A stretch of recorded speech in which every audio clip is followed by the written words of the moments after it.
Good morning, Pabster family. Well, this is a little bit different. Normally, I would have written something for you to read this week, but we're up to day 58 of this current COVID lockdown, and I just feel like it's time to connect in a more personal way with you today and to remind us of just who we are as a faith community. We live in a world that is filled with conflict and opinions and worldviews. Likes and dislikes are as varied as the number of humans that there are on this planet. And I think that most of us like to think that we are tolerant of people who see the world differently than we do. We know that it's important to show respect to people around us, and we really do try.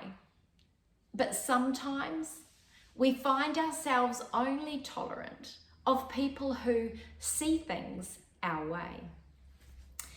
As we are bombarded in this season by the media, by opinion, by COVID regulations and restrictions, and by information about vaccinations, it can cause us to feel anxious and afraid, and that can often cause us to respond or to react in ways that perhaps we wouldn't normally. That might look like posting things on social media that perhaps we otherwise wouldn't. You might also want to ask yourself the question, how am I responding to, how am I treating people who may have a different view on COVID vaccinations to me? Am I still being kind and showing respect? As I was thinking about this, I was once again reminded of how God calls us to treat one another. John in 1 John chapter 4 tells us that perfect love casts out all fear. And he reminds us that we are to be known, not for what we believe, not for what we know or decide, but that we are to be known for our unfailing love for one another. I saw a post on Facebook this week that I think sums this up well. It said, "Vaxxed or not, you're still my friend. Don't let them divide us." When we accept that every human is imperfect, but we choose to look past the things that we don't like or agree with, and we love anyway, the result is a natural outpouring of respect. We love anyway.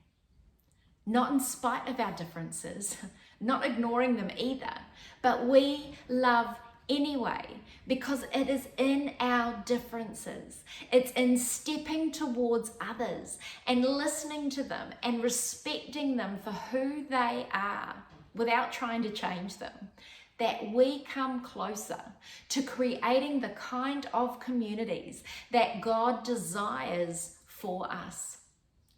Every single one of us have our own views, but we can still choose to love and respect each other. The change that we so desperately long for in this world is possible. But we have to stop waiting for somebody else to show respect for one another, and we have to start leading by example. Let's choose to be open. Let's choose to listen to one another's stories with a view to understand. Let's look for common ground. Let's pause and remember that we are called to love before we react.